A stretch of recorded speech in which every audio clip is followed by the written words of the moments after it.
having David here is absolutely brilliant. We're very lucky to have him, and the customers absolutely love him. I myself years ago started out working in garden centres where in a little plant advice hut I was asked all sorts of questions and brought in dead plants and identifying a whole host of ailments and how to correct them. I'm a chatty kind of bloke. I'm talking about my favourite subject. What's not to like?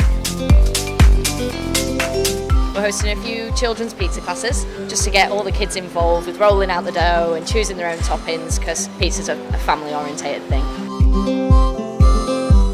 The trouble is, when you work here, you do tend to buy a lot of things, particularly the meat, particularly the fresh produce, because it is so good. We have it all really, and we're very lucky to, and I'm very lucky to work in a business that's got so many beautiful things around you. It's very exciting.